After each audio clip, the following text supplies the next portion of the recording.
This is a channeling from Adama on divine relationships and energetic connection. Now, this topic is slightly different from the topics that we have covered previously. However, it is very important to future endeavors for these lessons, and ultimately, it will make sense in the end. So, as you say, bear with us. Now, divine relationships refer to any kind of relationship that occurs on the level of one's higher self or their Ba, for their Ba is a part of their higher self. And for more information on this, please refer to previous channelings. Now, there are quite a few different types of divine relationships, and perhaps the two most common are twin flames and soulmates. Now, indeed, one may have a twin flame and a soulmate in this life, or in any life, and this soulmate and twin flame may change from incarnation to incarnation.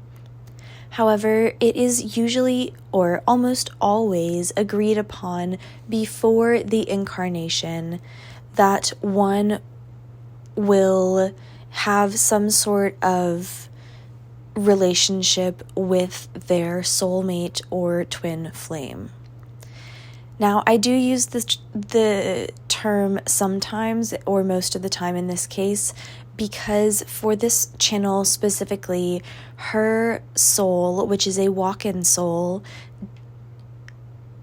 her original soul in this body did not have a soulmate, but it did have a twin flame.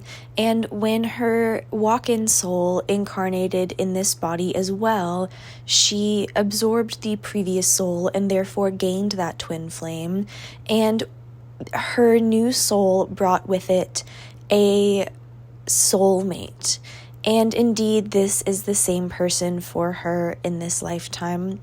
But this is not always the case, for one may have a twin flame and a soulmate in the same person, or they may have a twin flame and a soulmate who are different people.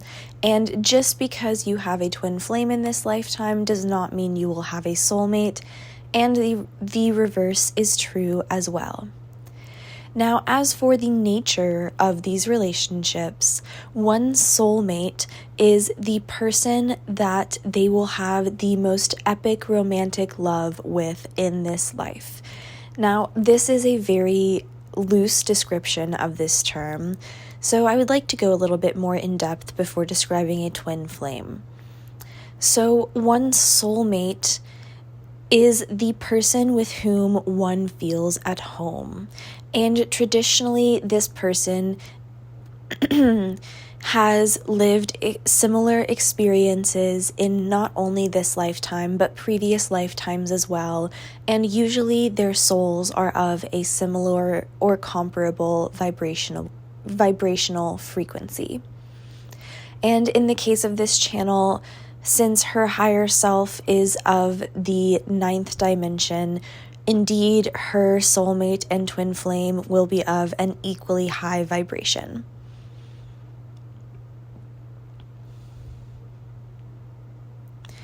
But this will be the case for many others. So if your higher self is of for example, a 7th dimensional frequency, then your soulmate will be of this same frequency, or as I have said, of a comparable one, or of a complementary one is perhaps a better word.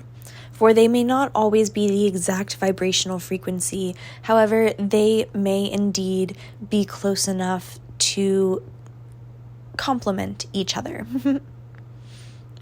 But that being said, one soulmate traditionally does not teach them many hard lessons outside of those revolving around love and a romantic relationship. And this is indeed where the definition of a soulmate and a twin flame differs. For a twin flame is a divine reflection of oneself. And indeed, the universe and reality is this same sort of reflection. However, if one is not able to fully look their reflection in the face, they will never be able to fully fuel and nurture the relationship that is possible with their twin flame. And indeed, that is a very potent relationship, for it allows one to, shall we say, skyrocket through the vibrational frequencies, for there is a never-ending stream of lessons being learned between two twin flames. And one practical example of this would be if one, for example, has severe trauma around jealousy and they find themselves being jealous over their significant other.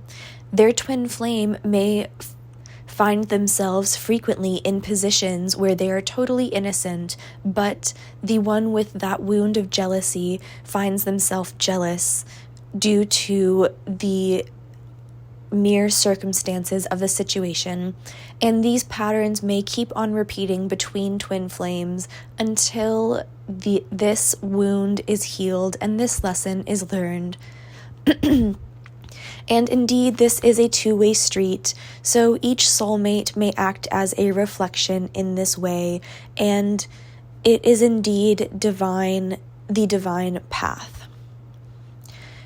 Now, this is quite a difficult path to follow, and this is quite a difficult relationship to nurture. However, it is one of the most rewarding relationships that one may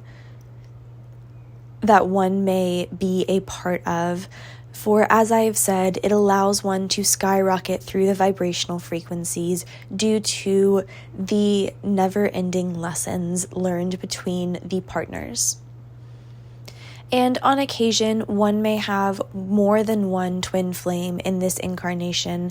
However, this is exceedingly rare and is almost impossible, and there are only a handful of beings who are incarnated on the third dimensional earth who have more than one twin flame. However, it is much more common for one's twin flame and their soulmate to be the same person. However, it is still not very common.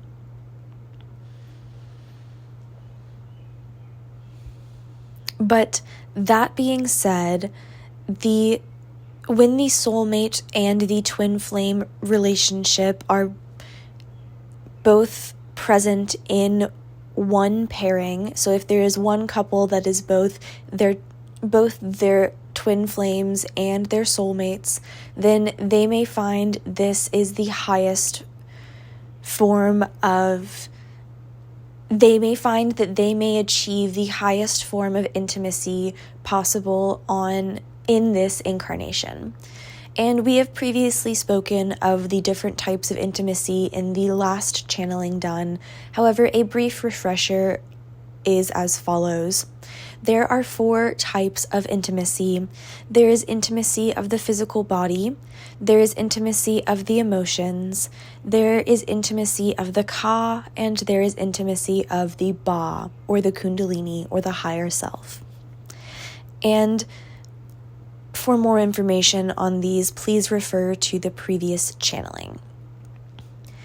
But one may accomplish all of these forms of intimacy with one who is neither their soulmate nor their twin flame. However, the presence of these divine relationships does indeed amplify the capabilities of the energy that one may channel in these endeavors, and the depths of the vibrational frequencies that one may embody in these endeavors of intimacy. And indeed, of course, as is commonly spoken of in many of your folk tales and romance novels on this planet, there is a sense of ease in these relationships, or a sense of rightness, or a sense of it just being natural, or things flowing more naturally. However, I would like to note that one may experience these similar states to these with people who are not their soulmate or their twin flame. But indeed, much like one's ability to perceive intimacy, these feelings of ease and being at home are much more elevated between these divine couplings.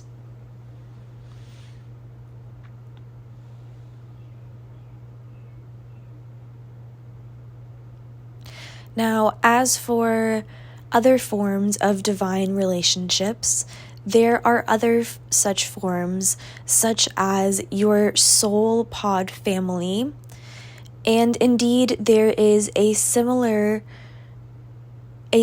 group of people who are your physical family on this earth, and you have a connection with the Ka of these people, for the DNA of your physical body, which is the same DNA of your Ka, is shared by all of the members of your family, or shall I say, all of the members of your blood-related family. And I will speak to the divine nature of friendships in a minute, however, or friendships or your chosen family in a minute. However, I would like to speak on your soul family and your blood family first. So, your soul pod family is, as previously mentioned in the channeling on the nature of existence and incarnation, the family of galactic beings from which your soul derives. Now, of course, everybody's soul derives from source initially. However, after one is released from source, if you will, for lack of a better term, they may choose a galactic soul family, and with that they may choose their path for their existence. And this soul family helps one to embody the, shall we say, physical, for again, lack of a better term, aspects and characteristics of this species, but also of the but also the intellectual, emotional, and personality aspects of these species. And in this way, they do receive a form of energetic DNA from their galactic parents, as we shall call them. And indeed, every single person incarnated on Earth has a galactic soul pod family, and indeed some of their soul pod family may be incarnated on Earth at this time, as is the case for this channel. However, not for her Arcturian soul. This is solely for her Lyran soul, or the original part of her soul pre-walk-in, as she says. And those are her mother and her sister, and her brother.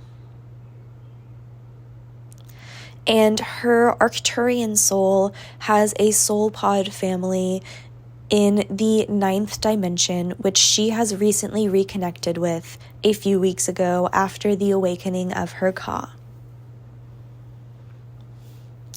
And indeed, other people who have had similar walk-in experiences like this channel did, they may also have more than one galactic family. And if one has a lineage of more than one galactic species, then they may also have more than one galactic family. However, usually these families are linked in some sort of way. So, for example, many of your soul pod family members may have the same galactic lineage combination as you. However, that is not the case in this channel's case, and it may not be the case for everybody.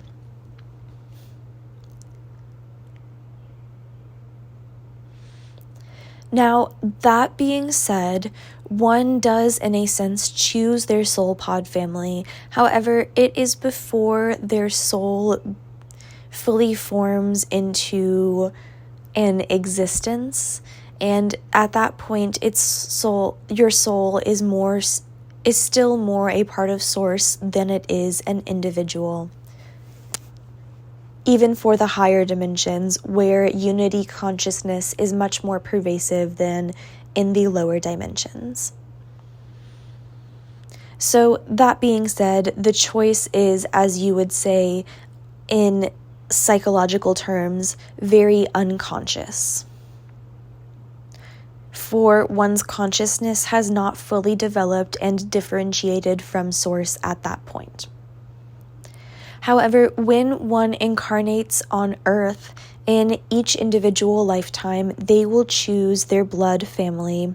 And frequently, if one has members of their soul pod family who are incarnated on Earth, they may indeed choose to incarnate in the same families as these beings. However, this is not always the case, and usually if this is not the case, those members of the soul pod family will in some shape or form come into contact with each other at some point in their lives. However, unlike one soul pod family, which does not change throughout the course of their entire existence, from Source to full enlightenment, one's enlightenment from the 9th dimension, that is, one's blood family in this incarnation does change from incarnation to incarnation. However, this is not always the case. So, for example, Marlena and her mother were sisters in a previous incarnation, and she and her sister were very close friends that were almost sisters in relationship status in a previous incarnation as well. However, she had not had previous incarnations with her brother, for she and her brother had never incarnated on this earth at the same time previous to this incarnation.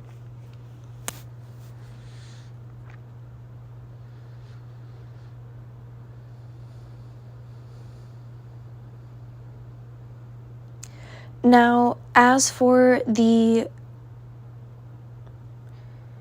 dynamics of these relationships, when one has had many past lives with their blood family, their relationships may develop in a very strange pattern, and occasionally a child may be parentified by their parent, or as they get older, as the child gets older, their relationship may turn into that of very close friends, as Marlena has experienced with her own mother. But this indeed is not always the case. However, that is not necessarily a negative thing. It is just a statement to your personalities in these incarnations. For sometimes personalities just do not mesh well, and that is okay, for everybody has a lesson to learn or some lessons to learn from the personality that they have chosen for this lifetime.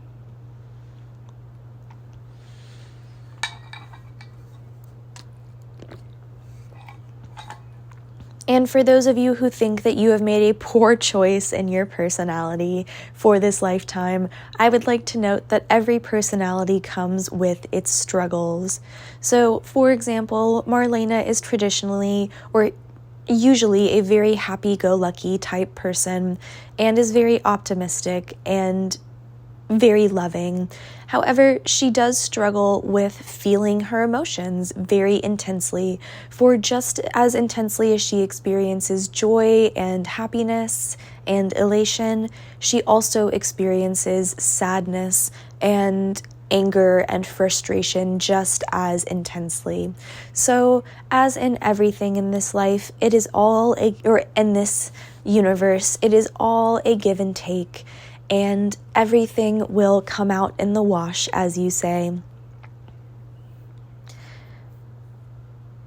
For as I have said in previous channelings, if something is present in your life, it is because you can handle it. And the universe will never fail to take you exactly where you need to be.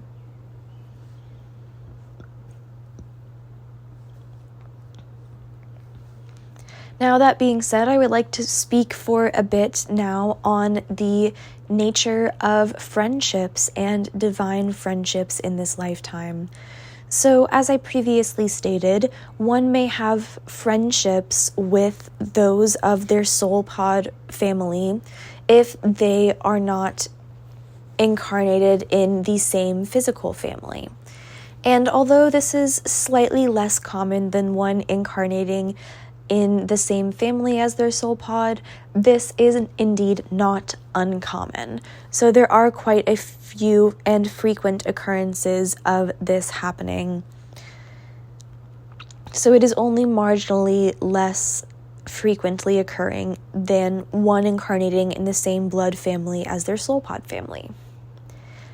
And the nature of these relationships may be similar to the nature of one's relationship with their soul pod family in their blood family, in that they will just feel very close to these friends, and there will be an intuitive sense of understanding and knowing between them. And if they have both awakened their higher and lower faculties, they may find it easier to conduct telepathy between the two of them, or between however many of them there are. For indeed, there may be an entire group of friends who are a part of one soul pod family.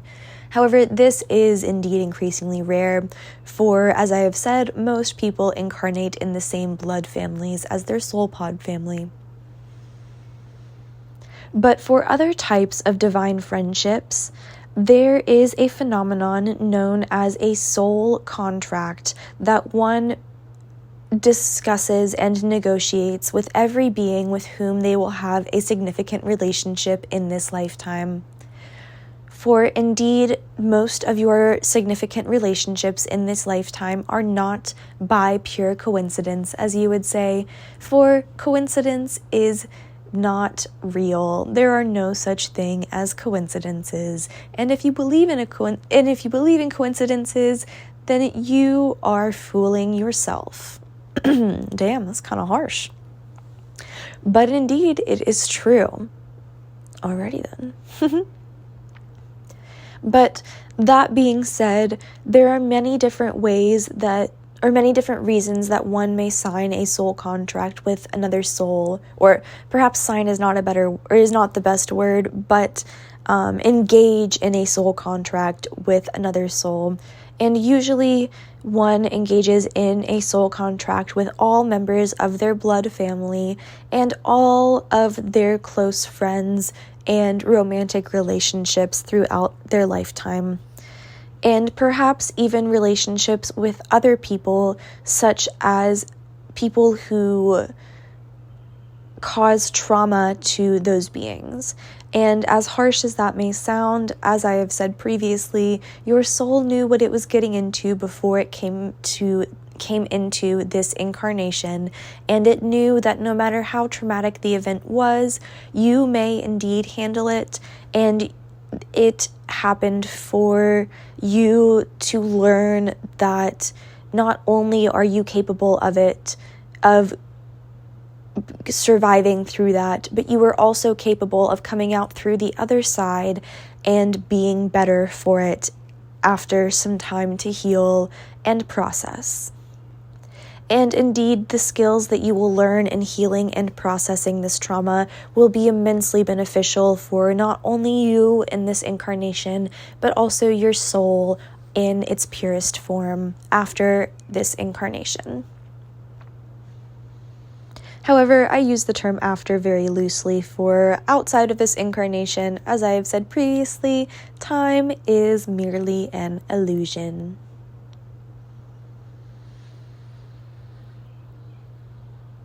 But for an example of a soul contract that one may sign with the other, Marlena has a soul contract with a very close friend who lives in Boston, and she and this friend met spontaneously in Washington, D.C., which is where neither of them lives, on one of Marlena's ley lines, and they indeed have a very extensive soul contract with each other.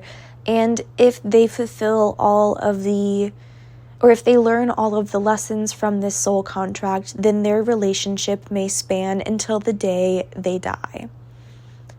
And indeed, this is a very powerful type of bond, and it may indeed be likened to a twin flame on a much lesser extent, for these two have agreed to act as mirrors for each other, and they will indeed constantly be triggering each other as it may feel, but they will also feel secure and sound enough in their relationship to not only communicate when they have been triggered, but also to work through it together. And indeed, they have done quite a good job of this so far, and I hope that they will continue doing this, for their relationship has the potential to blossom into a very deep friendship, and indeed it already is deep, but it can go much further as they both step into their spiritualities and their true embodiments of their soul, which they are both on the path to, and as we say, they are trucking down. I don't know who says that, but okay. It's a poorly translated phrase from our language here in Lemuria, or in New Lemuria, in Telos, in the Agartha network. Alrighty then.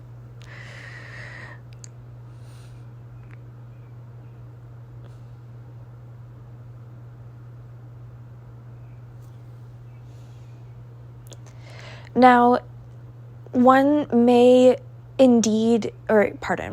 one usually signs or engages in these soul contracts before incarnating in this lifetime. However, that is not always the case, for if you run into, or if you encounter somebody and you develop a deep relationship with them, whether it be platonic or romantic, and due to the nature of free will, your soul may not have predicted this encounter. So once this occurs, usually your souls will meet on a very high vibrational level that is barely perceptible, if perceptible at all, to any beings to whom it is happening. And then they will, as you say, hash out this soul contract based on their current needs in life. And although these relationships are usually much more temporary than the other relationships that one agrees to before this incarnation, this is not always the case. And there have been a few instances of one engaging in such a relationship that their soul does not predict before this incarnation, and then ending up having that relationship last for the remainder of their life. However, as I have said, this is pretty rare.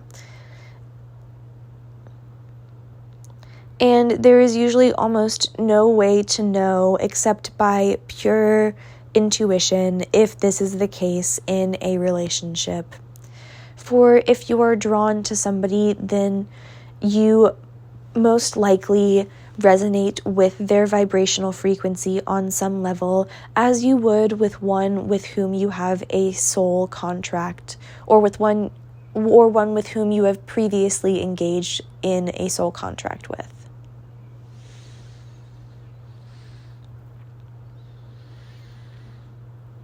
But that being said, I would now like to speak a little bit on the nature of not only spiritual connection, but also energetic connection. For although they may be similar, they are slightly different. For energetic connection may happen using any of the chakras. However, spiritual connection only occurs using the higher chakras. So that is the heart chakra, the throat chakra, the third eye chakra, and the crown chakra. And indeed, there is a smaller chakra known as the truth chakra that resides in between one's clavicles, in between the heart chakra and the throat chakra. And it is a sort of mint or seafoam green color. And this is indeed the chakra of truth. And it is no coincidence that it resides between the heart and the throat chakra, for the throat chakra is the chakra of communication, and the heart chakra is the chakra of authenticity, alignment, and love. And the combination of all of these characteristics form the truth and the truth chakra. So this is indeed included in the higher chakras. However, this is not nearly as big as the other chakras and is one of the 12 smaller chakras of the human body, which usually encompass the joints, or of which the majority encompass the joints, the major joints of the human body. However, that is a topic for another night, and we will endeavor to explain that at a later date. But energetic connection may happen using any of the chakras, and indeed, energetic connection is the type of connection that happens automatically and innately when one has sex with another, whether it is traditional heterosexual sex or various other types.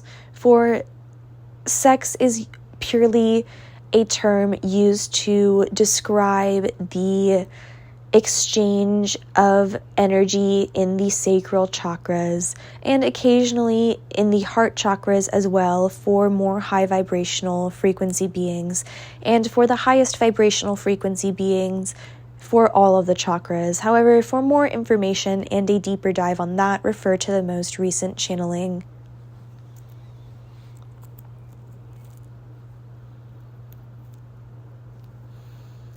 Now, one may consciously engage in energetic or spiritual connection, and there are many reasons for which one may choose to do so.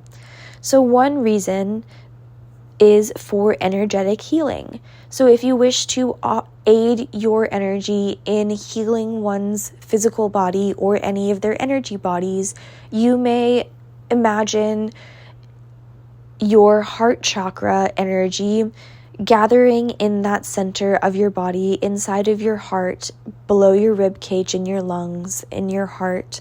And you may imagine a green ball of light swelling and growing with energy. And then you may imagine that energy extending either from your chest, directly from your heart chakra, or you may imagine it traveling down your arms and through your palms and into the other person. Or if you are extending the energy directly from your heart chakra, you may imagine this energy goes in a stream directly from your heart chakra to theirs. And this is indeed how a basic form of energetic healing may occur. And if you use your palms to perform this endeavor or this magic, then you may target specific areas of the body. So for example, if one sprains their ankle and you would like to aid in decreasing inflammation and healing any ligament or tendon tears or muscle tears, then you may put your hands over their ankle and funnel this energy from your heart chakra directly onto the site of the injury, or into the site of the injury. Energy and injury is a tongue twister for me tonight, I guess. But there are other forms of energetic and spiritual connection as well, and one of these is telepathy. So in telepathy, one must use their heart chakra and their third eye chakra in combination. and they may use the technique I have just described of creating an energetic bridge from their heart chakra and their third eye chakra, respectively, to the other person's heart chakra and third eye chakra, respectively. And once this occurs and the other person reciprocates this energetic bridge as well, then a two-way path of communication may occur. However, the one who extends this communication, so say for example, if I extend this bridge to Marlena's body, I may receive messages from her. However, until she extends this energy bridge back to me, she may not receive messages from me. And this is the nature of consent. For it is like looking through a glass door but not being able to enter it when the energy bridge is one way. However, when it is two ways, it is like the door is open and you may walk freely through. But that being said, one may also learn to block themselves from these energetic and spiritual connections. However, this is usually not necessary for those who are aware of their body in this way and have the control to manipulate it in this way are usually aligned with love and light and the highest and best good of the collective.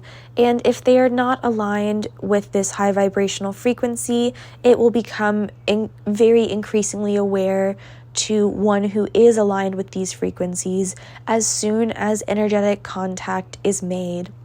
And this is also why one may find that as they go along their spiritual journey and tread towards the path of enlightenment, that their friend groups grow smaller and they may lose friends that they have had for a very long time, for your vibrational frequency is upgrading and these longtime friends' frequencies are not. So you are no longer compatible in an energetic sense with these people. And although it is totally natural and encouraged to mourn these relationships, it is recommended not to dwell on them, for indeed this was a part of the soul contract that you and your friends agreed to before you incarnated on this earth and before you entered into your friendship.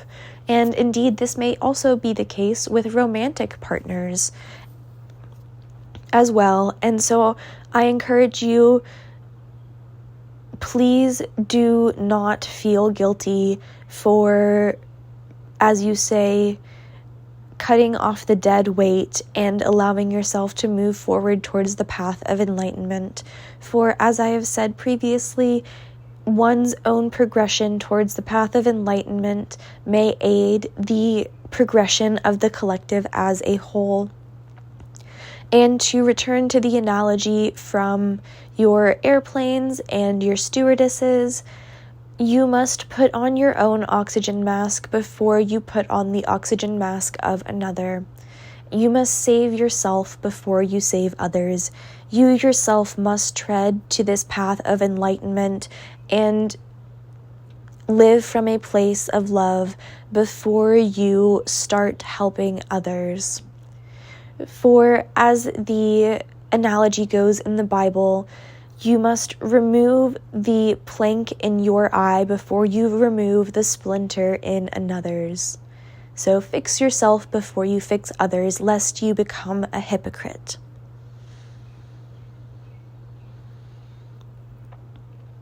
But that being said, if one wishes to guard themselves from this energy, to either protect themselves from negative entities or to protect themselves from receiving energetic input if they are overstimulated, they may do so by imagining an energetic egg surrounding their body, and they may choose a different color for each intended purpose. However, this channel chooses green from the heart chakra to block out any frequencies that aren't of the highest and best good in a loving and kind manner. And then she also chooses the golden ray of the Christ consciousness, which not all may have access to, but her higher self gifted her this access upon her incarnation in this body, or her walk-in soul did, that is, her Arcturian soul. So she uses this golden energy in combination with the green energy of her own chakra, her own heart chakra, to create this egg. However, one may use the violet flame energy of Saint Germain or any of the other flames of the Ascended Masters or those vibrational frequencies, and they may ask any Ascended Master or higher vibrational being, myself included, to aid them in this endeavor of creating this energy protective circle. Or perhaps egg is a better term, for it is indeed more egg-shaped than it is circular or spherical. But that being said, you may also transmutate this energy field from a non-permeable membrane, if you will, to a permeable membrane. So you may allow certain vibrational frequencies that are only of a certain frequency or higher to pass through this shield, or you may choose to seal off your energy field completely. And just as you seal energy outside of you, you also seal energy inside of you, and you may not allow your own energy to escape. So if you are trying to strengthen or charge any of your energy bodies, this may be a useful endeavor in this as well. However, it is recommended for those who are undergoing various forms of awakening to use this technique if you ever find yourself becoming overstimulated or overwhelmed by the energetic messages that you are receiving. And for example, if you find your ears ringing to the point of discomfort, you may first ask your guides or whoever is causing that ringing to first back off, and if they do not do so, then you may erect this membrane or this shield, protective shield, if you will.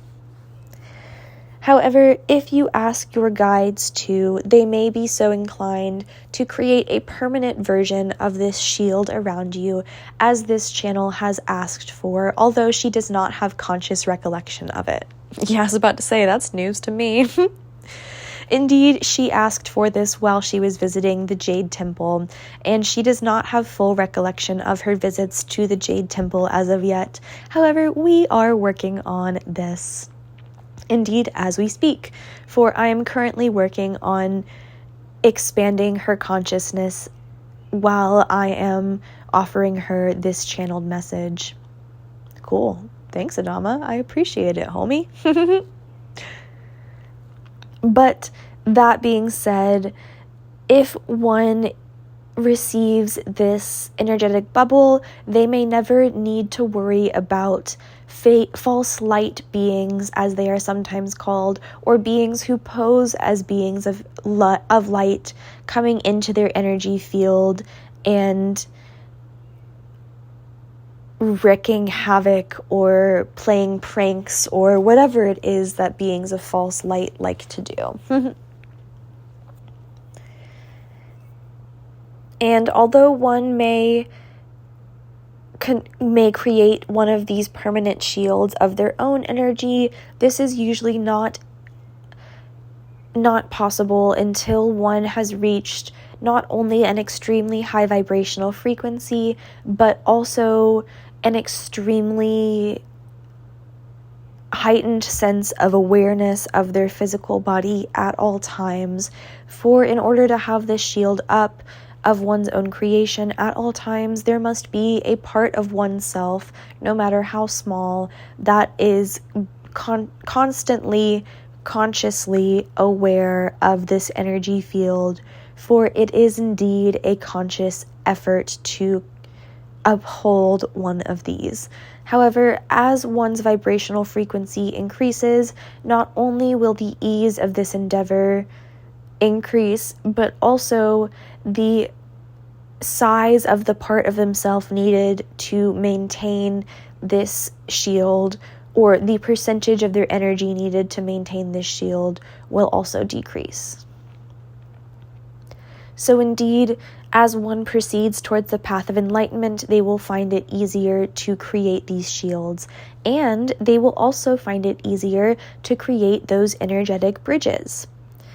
Now, once one has become aware of the purposes of the different chakras, they may connect these energetic bridges with another person for different various outcomes. So, for example, if you are having a moment where you are connecting with somebody about previous traumas from this lifetime, you may choose to connect with them on a heart chakra level if you are offering each other love and support. However, if you are having a misery loves company type conversation where you are both, as you say, trauma dumping, you may form this connection from a solar plexus or a sacral chakra point of view, or I guess. Yeah, we'll just leave it there. But this channel has asked the question about whether or not trauma dumping is beneficial in relationships, and indeed it is. However, it is important to maintain boundaries while trauma dumping. So, as many people are becoming increasingly aware, nonverbal communication is just as important as verbal communication. So, for example, if one is trauma dumping on you and you are okay with this and you have space for this, that does not necessarily mean that you will have space for them to trauma dump on you while they are yelling and screaming and getting all of their emotions out in this heightened state. For this is quite stressful on one's energy body, and when you are forming these energetic bridges between two people and one person is in this heightened state of agitation, then the other person's energy body and nervous system will react and respond in a similar way. And if they have previous trauma being talked to in this manner, they may be further triggered by this encounter. So indeed, it is important in a situation such as this or any similar circumstance to ask the person who is venting or trauma dumping to go engage in some sort of physical endeavor to get their physical energy out, and then come back once they are a little bit quieter and more in control of their emotions. And one need not feel bad about this, for you are doing that other person a favor in holding space for them while they are processing these experiences and emotions. And you do not owe them this, no matter the closeness of your relationship. For as this channel has learned recently, one's capabilities in friendship may shift and change as they go through the different seasons of their life. And 1 year, they may be the best friend ever, constantly able to hold space for a friend. And the next year, they may find themselves absolutely socially drained for months on end. However, thus is the nature of a spiritual awakening at times, for spiritual awakenings can be quite an intensive endeavor, and frequently one may feel this strain in their social battery, especially if they have a tendency to be introverted. Now, a note on introversion versus extroversion in an energetic sense. One who is an extrovert will usually the definition of an extrovert is one who gains energy from social interactions, and an introvert is one who gains energy from being by themselves. And indeed, there is a group in the middle called an ambivert, and if one is an ambivert, they may find they are extroverted at times and introverted at others, depending on who they are around and the amount of stimulation in their brain and other various confounding variables. And indeed, the vast majority of people on this earth are ambiverts, even if they label themselves as an introvert, for it is extremely, extremely rare that one is not able to receive energy from social interactions, and if they find themselves unable to receive energy from social interactions, then they may first look into themselves and find wounds in their and find wounds in their psyche and their energy bodies and their emotions revolving around social interaction and feelings of belonging and worthiness, of love, and of also being seen as well. However, if they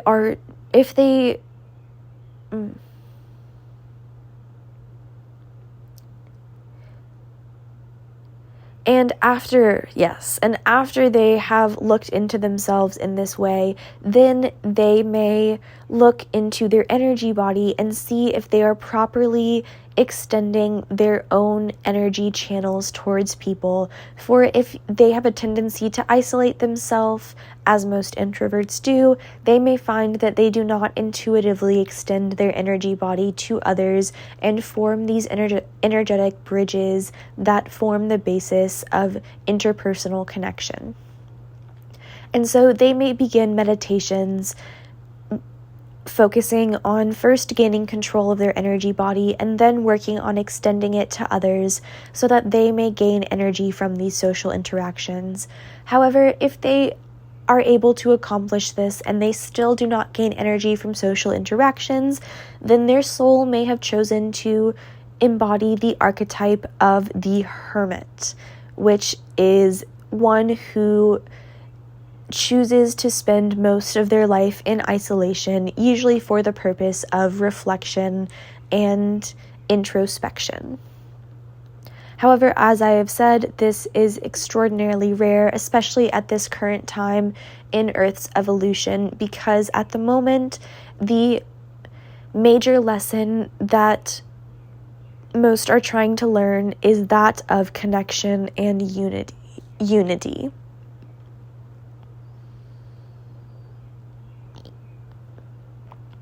Now, that being said, another form of energy connection is what one may call a social memory complex.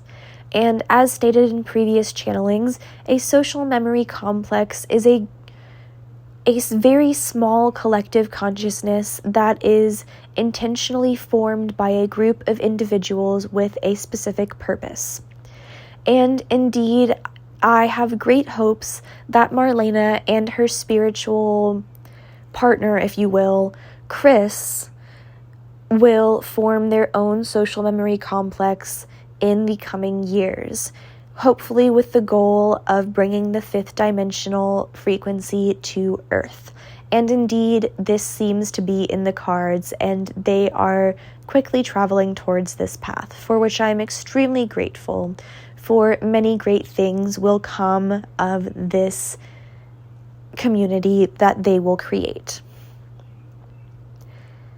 And a social memory complex may have many different purposes and may encompass many different topics.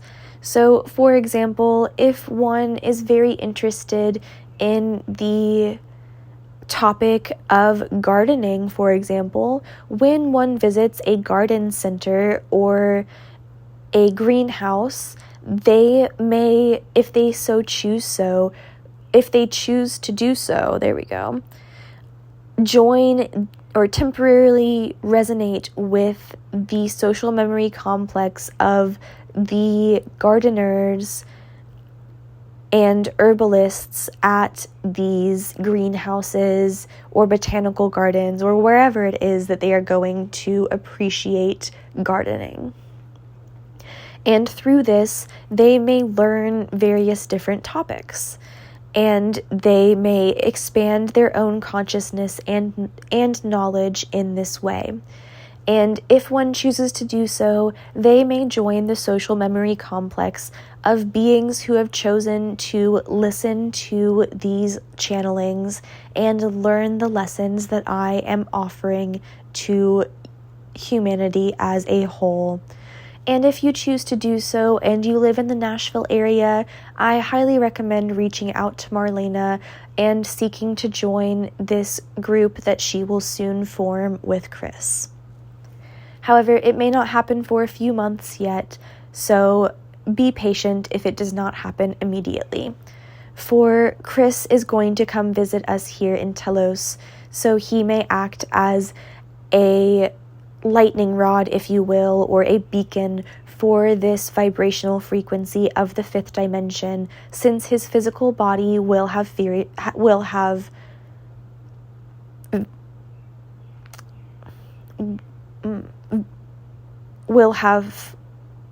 experienced it in person, will have viscerally experienced it. There we go. That's the word.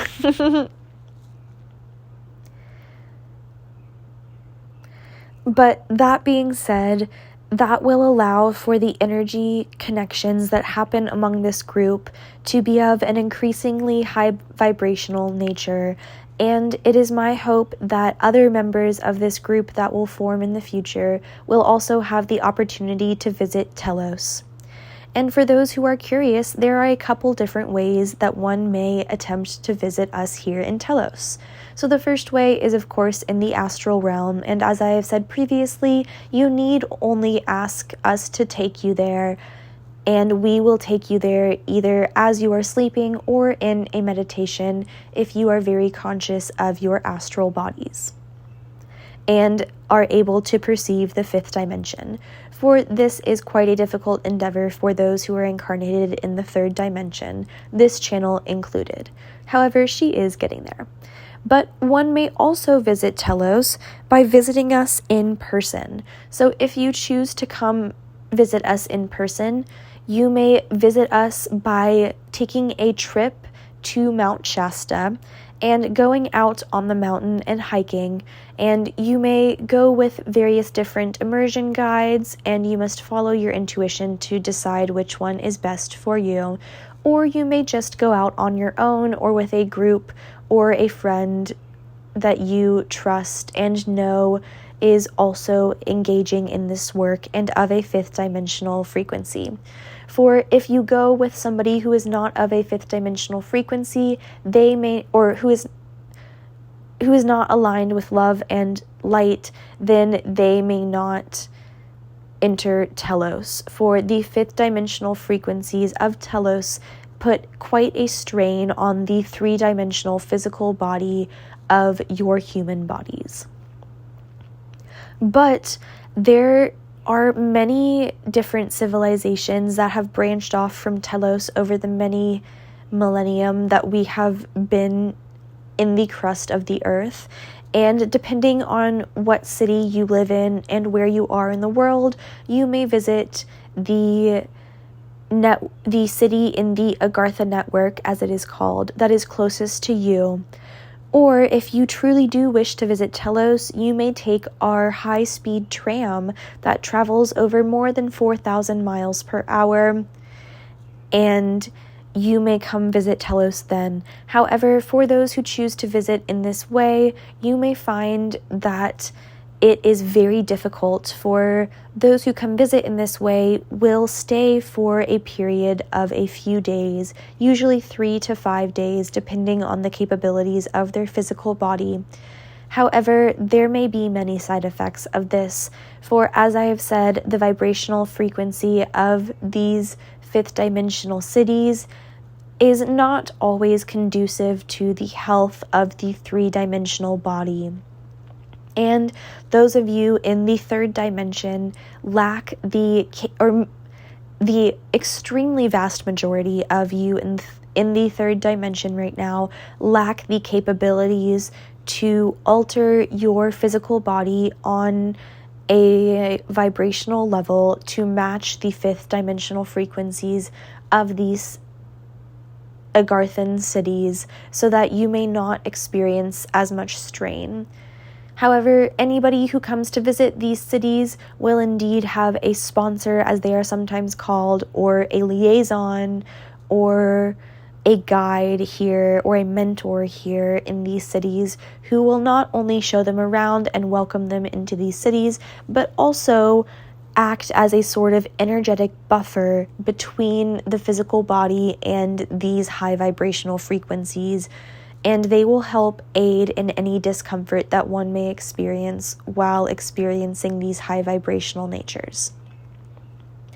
And indeed, as this channel is already fretting about when one returns to the third dimension, they may indeed have an increased awareness of how dense this incarnation truly is, and this may cause them to have a temporary experience of depression or heaviness or feeling low, for their body must again readjust to the three-dimensional vibrations of this incarnation that you are in.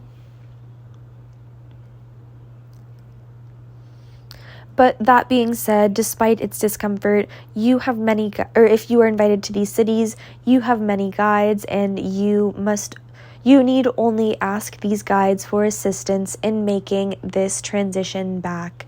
And without the use of these guides, this transition may take 2 or 3 weeks, and with the use of these guides, this transition may take 2 or 3 days. So, as always, ask, believe, receive. If you have a request, you need only ask, and it will be granted if it is of the highest and best good.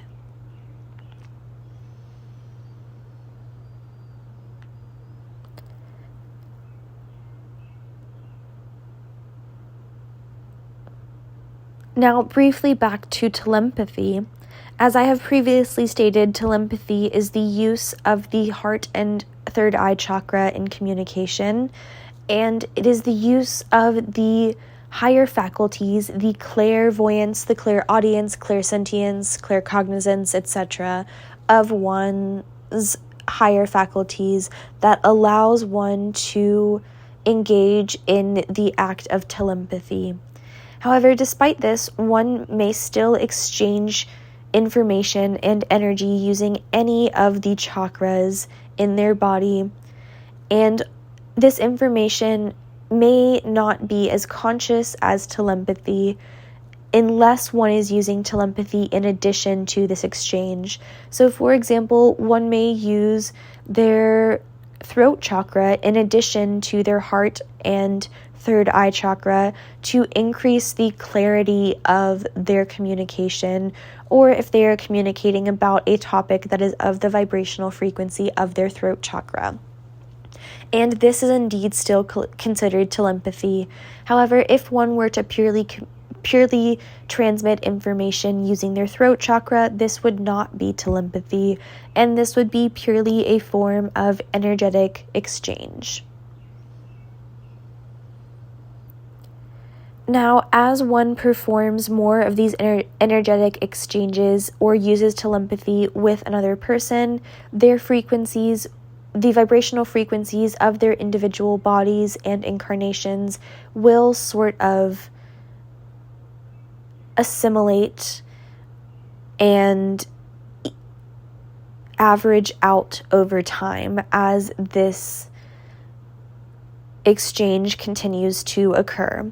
And this is indeed similar to the thermodynamic nature of water for those who are aware of this concept.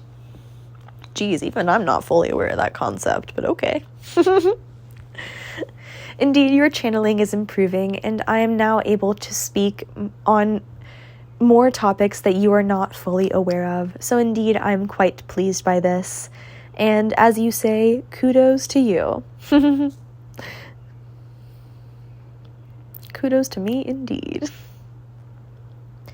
But that being said, this is why it is extremely important to ensure that all of your relationships, platonic, romantic, or otherwise, in this lifetime, as you tread towards the path of enlightenment, are only of the highest vibrational frequency, and it is exceedingly important to ensure that those in your life are also of this highest vibrational frequency and are constantly striving to heighten their vibrational frequency and pursue enlightenment. For even if one does not achieve enlightenment in this lifetime, the endeavor of their pursuit is merely enough to make them a valuable friend. However, this is not to say that one who is not on this path isn't a valuable friend, for indeed they may be a valuable friend. However, as you say, they may be more of a charity friend until they choose to embark on this path of enlightenment. And unfortunately, as this channel has learned, you may lead a horse to water, but you may not make it drink. And so no matter how much you may talk about your spirituality and how much it has helped you to these friends that are of this lower frequency, you must not be dissuaded or disheartened when they do not choose this path for themselves. For although it is rare, it may not be in one's soul path in this incarnation to pursue the path of enlightenment. However, that is indeed extremely rare, and in this case, it is usually for extenuating circumstances in which one has to live out a certain type of karma through which the lesson will only be learned by choosing not to pursue the path of enlightenment. And indeed, this may be a very difficult and painful path. However, as many are becoming increasingly aware, struggle is all relative. So this is a moot point, and one struggle may not be any more or less than another. But as one increases their ability to connect with others in their same incarnation, then they may find this truth to be much more accessible to them, and they may find themselves much more capable of empathy and of holding space for others and their emotions. And indeed, one may also find that they attract other beings in this incarnation that are of this similar mindset and are willing to hold space for them. So indeed, this may become more of a two-way street and a reciprocal relationship.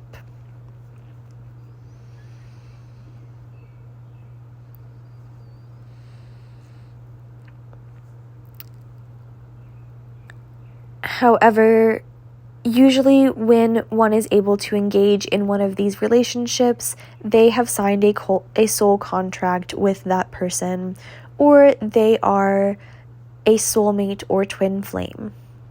However, I would like to note that that one engages in quite the extensive soul contract with their soulmate and their twin flame, as well as their blood family. For indeed, these are quite influential relationships, and they form the two or three main pillars of one's relationships in this physical incarnation. For although friendships are extremely important, they do not have the same level of physical intimacy found in the relationship between a soulmate or a twin flame or a family member. And for those who are a bit weirded out by the fact that I included family member in that, I would like to note that that form of physical intimacy is the shared DNA between family members. It is not the sexual intercourse that provides the physical intimacy between a soulmate or a twin flame. However, one may not always have a physical relationship with their twin flame, so they may not have this physical intimacy with their twin flame. However, this is not quite as common as it is for one to have a romantic or sexual relationship with their twin flame.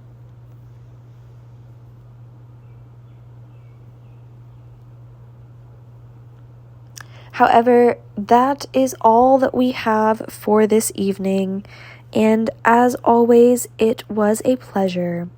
Toodaloo!